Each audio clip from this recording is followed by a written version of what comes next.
अब मैं अगर आपसे यहाँ पे कहूँ मेरे प्यारे दोस्तों कि 16:2/3% का फ्रैक्शन क्या होगा, आपका प्यारा जवाब होगा सर ये तो 1/6 होता है।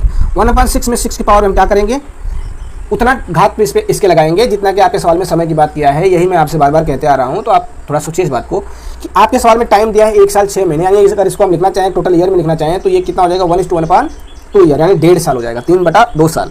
अब अगर मैं 6 के घात पे 3/2 लगाता हूँ तो सवाल आपका क्या हो जाएगा, कैलकुलेटिव हो जाएगा। ये कैलकुलेशन का एक बड़ा रूप पकड़ लेगा, जो कि हमको नहीं करना है। यहाँ थोड़े से हम क्या करना है, हमको बारीकी दिखानी है, थोड़ी सी बुद्धिमानी दिखानी है और चीज़ों को ईजी वे में सॉल्व करके आगे निकल जाना है। तो हमें क्या करना है, हम पूरा यहाँ मान लेते हैं मेरे प्यारे दोस्तों, जब भी हम क्या करेंगे घात पे चढ़ाते हैं इंटीजर वैल्यू चढ़ाते हैं, पूर्णांक वैल्यू चढ़ाते हैं, कोई फ्रैक्शनल वैल्यू हम नहीं चढ़ाएंगे, क्योंकि कोई डेसिमल नंबर या कोई फ्रैक्शनल वैल्यू अगर हम चढ़ा देते हैं तो वो चीज़ें क्या हो जाएंगी, कैलकुलेटिव हो जाएंगी और वो बड़ा लंबा टाइम टेकिंग प्रोसेस हो जाएगा। तो हमें क्या करना है, यहाँ पे एक सीधा साधा पूरा नंबर लेके चलना है। हम क्या करते हैं, 1.5 साल आपके सवाल में दिया हुआ है, 1 साल 6 महीने, हम क्या करते हैं इसकी घात पे सीधे 2 चढ़ा देते हैं।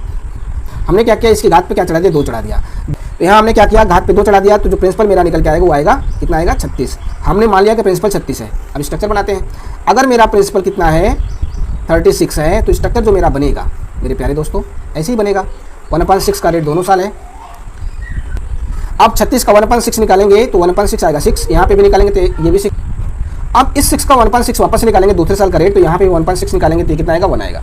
अब आपके सामने स्ट्रक्चर सवाल में बन गया, लेकिन ध्यान दीजिए यहाँ हमने जो भी स्ट्रक्चर बनाया वो 2 सालों का बनाया है, जबकि हमको चाहिए 1 सालों का। क्या चाहिए, अरे सॉरी 1.5 सालों का चाहिए, 1 साल 6 महीने का CMNSSI चाहिए। अब 1 साल 6 महीने का CMNSSI हमको चाहिए, तो देखिए ना यहाँ पे जो आपके सवाल में ये वाला 6 है, ये क्या है, 1 सालों का चक्रवृद्धि ब्याज है, यानी फर्स्ट ईयर का। यहाँ मैं बात करूँ ये वाला क्या है, तो आपको सर ये तो आपका दूसरे साल यानी 1 सालों का, दूसरे साल यानी 1 सालों का चक्रवृद्धि ब्याज कितना होगा, तो आपका जवाब होगा सर ये तो 7 है, 7 आएगा। अब मैं को ये 7 अगर 1 साल का CMNSSI है तो यहाँ हमको चाहिए 6 महीने का।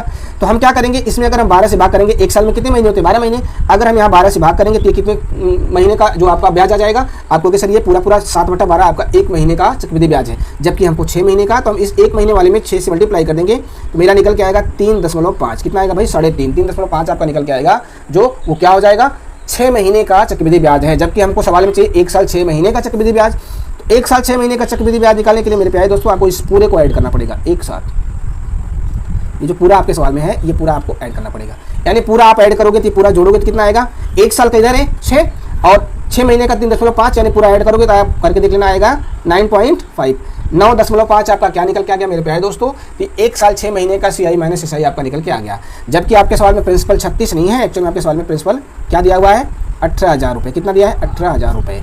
मैं कहूँ 18,000 36 का कितना गुना, 36 से भाग करोगे तो ये आएगा 500 गुना। कितना आएगा भाई 500 गुना आ जाएगा। तो कुछ नहीं मेरे प्यारे दोस्तों, आपको 1 साल 6 महीने का चक्रवृद्धि ब्याज 9.5 नहीं, एक्चुअल में इसका भी हम करेंगे कितना 500 गुना करेंगे तो आपका निकल के आएगा कितना आएगा, करके आप देख लेना 4750 रुपये आएंगे। कितना आएगा 4750 रुपये आएंगे, जो कि क्या हो जाएगा आपका आंसर हो जाएगा।